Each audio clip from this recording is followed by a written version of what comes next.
ഇവിടെ മുതൽ കണ്ടോ? ഇതാ ഹൈലൈറ്റ്. പൊളിച്ചു. ഒന്നും പറയാ. ഇതാണോ സിമ്പിൾ ഡ്രസ്? അതെ, എന്താ കുഴപ്പം? ഡയറക്ഷൻ സൂപ്പർ ആയിട്ടുണ്ട്.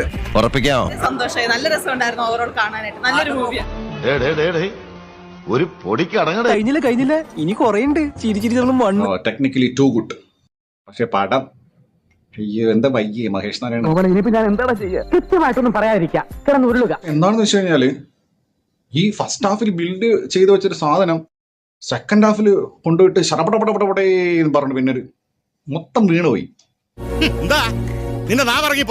അതായത് എനിക്ക് അവസാനമൊക്കെ ആയപ്പോഴേക്കും അയ്യോ ഇതെന്തൊരു നിർഗുണ സിനിമയാണ്. അതായത് റൈറ്റിംഗ് എന്ന് പറഞ്ഞാൽ വളരെ മോശം. ഇതൊക്കെ എങ്ങനാടാ? നമ്മൾ കുറെ ആഗ്രഹിക്കും, ചിലത് കിട്ടും ചിലത് കിട്ടുക. അത്രയ്ക്ക് മോശം അഭിപ്രായമാണ് എന്നെ പറ്റി. അത്രയ്ക്ക് മോശമല്ല, എന്നാലും വളരെ മോശം അഭിപ്രായം. നമ്മളൊരു സ്കെയിൽ ഇങ്ങനെ പോണ്ടേ, അതല്ലേ പടം.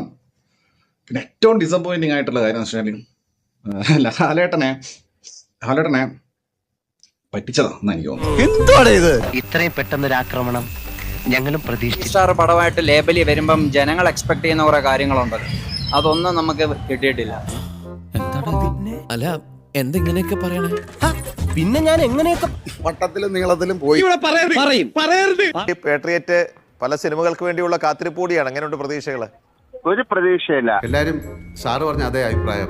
എന്തൊക്കെ ബഹളമായിരുന്നു. മലപ്പുറം കത്തി, മെഷീൻ ഗണ്ണ്, വരുമ്പോ അതിന്റേതായ മാസം നമ്മൾ എക്സ്പെക്ട് ചെയ്യും. അതില്ല. എന്റെ തടി ചീത്തയായാലും നീ നല്ല പേരെടുത്തല്ല, അത് മതി. എന്തിനാണ് ശരിക്കും വന്നേന്ന് തോന്നിപ്പോയി. അതിന്റെ ആവശ്യം ഉണ്ടായിരുന്നില്ല. പാട്രിയറ്റ് എന്ന സിനിമ നല്ല, ഇത് പെട്ടി ഓട്ടോറിക്ഷ എന്നൊരു സിനിമ. എനിക്ക് അപ്പോഴേ തോന്നി ഹാഫ് പക്കാലാകും. ഉറങ്ങണോ വേണ്ടേ? കാരണം ഇതിനു മുമ്പ് ഞാൻ ഇനി ഉറങ്ങിയിട്ടാണ് റിവ്യൂ പറഞ്ഞതെന്ന് പറയും. നല്ല കിടിലായിട്ടാണ് ചെയ്തത്.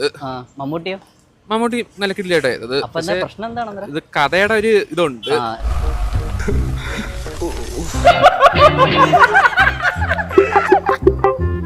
കൂടുതലൊന്നും ആഗ്രഹിക്കാതിരിക്കാൻ നല്ലത്.